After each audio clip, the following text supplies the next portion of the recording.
حج فرض ہو گیا، تیاری ہو گئی، تو اب بھی جو حضرات حج کے لیے جا رہے ہیں اس مرتبہ کو قرآن تازی بھی نہیں ہوئی، جنہوں نے درخواست دی تھی سب کی منظوری ہو گئی، اب وہ جانے کی تیاری میں ہیں، تو یہ یاد رکھیں حدیث میں آتا ہے کہ حج کرنے سے حاجی کے گناہ یوں مٹ جاتے ہیں جیسے اس دن وہ گناہوں سے پاک تھا جب ماں کے پیٹ سے پیدا ہوا تھا۔ لیکن اس کی وضاحت کروں، اس میں حقوق العباد شامل نہیں، وہ معاف نہیں ہوتے۔ حقوق اللہ پاک معاف فرما دیتا ہے، لیکن حقوق العباد اگر کسی بندے کا حق مارا ہوا ہے، کسی پر ظلم کیا ہوا ہے، کسی کا پلاٹ یا مکان اس پر قبضہ کر لیا ہوا ہے، کسی کی گاڑی کو آگ لگا دی ہے اور کوئی ظلم کیا ہے، وہ معاف نہیں ہوگا حج کرنے سے۔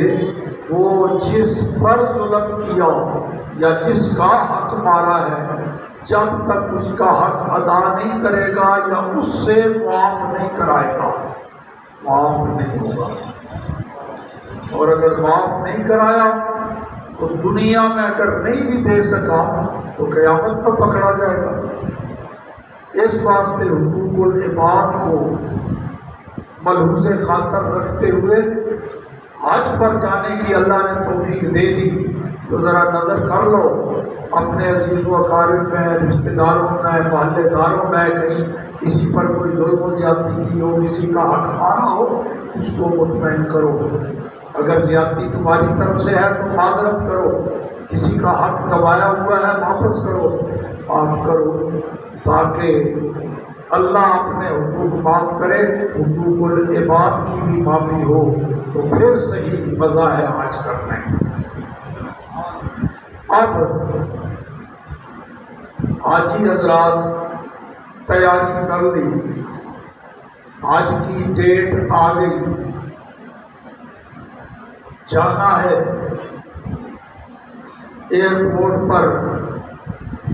یہ بھی مستحسن ہے اگر کوئی مجبوری نہ ہو تو روانگی اس کی اپنے گھر سے نہ ہو بلکہ اللہ کے گھر سے ہو۔ ساری تیاری سامان وغیرہ باندھ لیا تو گاڑی بھی اس کی اپنی ہے، سہولت ہے، تو گھر والوں کو خیر آباد کہہ کے گاڑی مسجد کے دروازے پر کھڑی کرے، اللہ کے گھر میں داخل ہو۔ اگر مکروہ وقت نہیں ہے تو 2 رکعت نفل پڑھے، پھر اللہ کی بارگاہ میں آسانی کی دعا مانگ کے اب روانہ ہو اللہ کے گھر سے۔ ایئرپورٹ پر پہنچ گیا، اب وہاں پہنچ کے احرام باندھنا۔ پہلے دور میں جو حج کے سفر ہوتے تھے ان میں گھر سے احرام باندھنے کی ضرورت نہیں ہوتی تھی نا، وہ میقات پر جب پہنچتے تھے حاجی حضرات تو وہاں احرام باندھتے، کیونکہ اس وقت سفر کی نوعیت اور تھی، یہ گاڑیاں بھی نہیں تھیں، جہاز بھی نہیں تھے، پیدل جاتے یا اونٹوں پر سوار ہو کے، تو جب میقات پر پہنچتے تو آرام سے وہاں نہا دھو کے احرام کی چادریں باندھ کے نفل وغیرہ پڑھ کے ساری تیاری کر کے وہاں سے احرام باندھ کے نیت کر لیتے۔ اب وہ صورت نہیں، اب جب اس نے میقات پر پہنچنا ہے، میقات کو کراس کرنا ہے، تو اس وقت جہاز میں بیٹھا ہوا ہوگا، اب میقات پر احرام باندھنا ممکن نہیں۔ جہاز میں نہ تو نہانے دھونے کا انتظام ہوگا اور نہ ہی اتنی فرصت اس کو وقت ملے گا کہ یہ سارے رکوع ادا کرے، تو اس واسطے اب ایئرپورٹ پر ہی احرام باندھ لے، یا گھر سے ہی چادریں باندھ کے چلا جائے، پھر نیت وغیرہ وہاں ایئرپورٹ پر کر لے، تو یا پھر وہیں ایئرپورٹ پر ہی کیونکہ کئی گھنٹے پہلے وہاں پہنچنا ہوتا ہے، پہنچ جائے نہیں عام لباس میں. تو جب جہاز کی روانگی میں کوئی 1.5-2 گھنٹے رہتے ہوں، اب پھر نہا لے، ایئرپورٹ پر انتظامات ہوتا ہے، تازہ غسل کر لے، اور اگر اس کی نہیں صورت بنتی تو تازہ وضو کر لے، پھر وہ سلے ہوئے کپڑے نہ پہنے، وہ اتار دیے نہانے ہوئے، 2 چادریں پہن لی، ایک چادر کا تہمت باندھ لیا، ایک اوپر اوڑھ لی. وہ جس چادر کا تہمت باندھا ہے اس کے جو دونوں کنارے ہیں نا، دونوں لاڑ، انہوں نے گانڈ نہیں مارنا، گرا نہیں لگانا، ویسے اڑس لے، لیکن ان دونوں کناروں کو آپس میں نتھی نہیں کرنا، گانڈ نہیں مارنا. عام طور پر ویسے بھی گانڈ نہیں ماری جاتی، جو لوگ تہمت باندھتے ہیں ویسے اڑس لیتے ہیں لوگ، ٹھیک ہے. اللہ اکبر. خوشبو لگائی، نہا دھو لیا، چادریں پہن لی، اب سلے ہوئے کپڑے کسی چاپر میں بیگ میں ڈال دے، کیونکہ وہ سامان تو پیک کر چکا ہے نا. خوشبو لگائے یا خوشبودار تیل لگائے، کنگھی کرے سر میں، داڑھی میں، کیونکہ ابھی احرام کی پابندیاں شروع نہیں ہوئی. لوگ یہ سمجھتے ہیں کہ بس صرف 2 چادریں پہنی تو وہیں سے احرام شروع ہو گیا، نہیں جی. خوشبو وغیرہ لگا لی، اب کیا کریں؟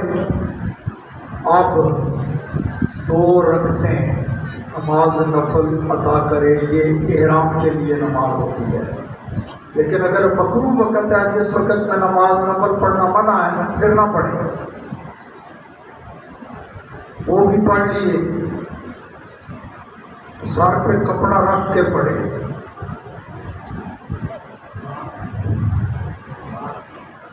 یہ جو 2 رکعتیں پڑے گا نا، چادریں دونوں پہنی ہوئی ہیں، تو سر پہ کپڑا رکھ لے، ٹوپی، رومال یا امامہ، یا اور اگر نہیں تو پھر وہی جو چادر اوپر اوڑھی ہوئی ہے اسی کا تھوڑا پلہ سر پہ رکھ لے، جیسے سردیوں میں چادر اوڑھتے ہیں اوپر. کیونکہ ابھی احرام کی پابندیاں شروع نہیں ہوئی. اب جب وہ 2 رکعتیں نفل پڑھ کے سلام پھیرا،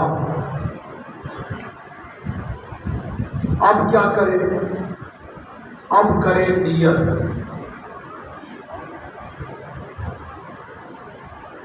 کیا کرے گا جی؟ نیت.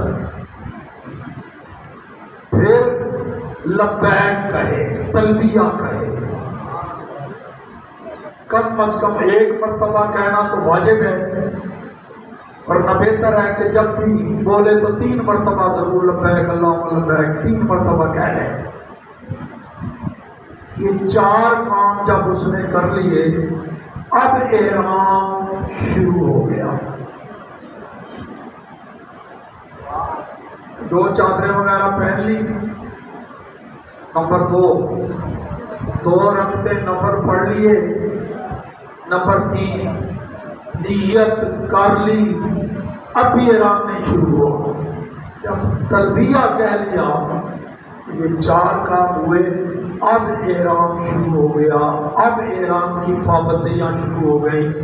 اب خوشبو نہیں لگا سکتا، سر پہ کپڑا نہیں رکھ سکتا.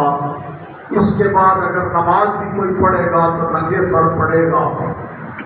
مرد ہاتھوں میں دستانے بھی نہیں پہن سکتا، سلی ہوئی کوئی شے، نہ بنیان، نہ کچھا، نہ نکر، نہ جرابیں، نہ موزے، نہ دستانے. مرد کے لیے سب بنا. البتہ عورت سلے ہوئے کپڑے پہن سکتی ہے، سر کو بھی ڈھانپے گی، اس کے سر کے کوئی بال بھی ننگے نہ ہو. وہ دستانے بھی پہن سکتی ہے، موزے بھی پہن سکتی ہے، جرابیں بھی پہن سکتی ہے، صرف چہرے پر کپڑا نہیں کرنا. اب احرام کا آغاز ہو گیا یہ کام کرنے کے بعد.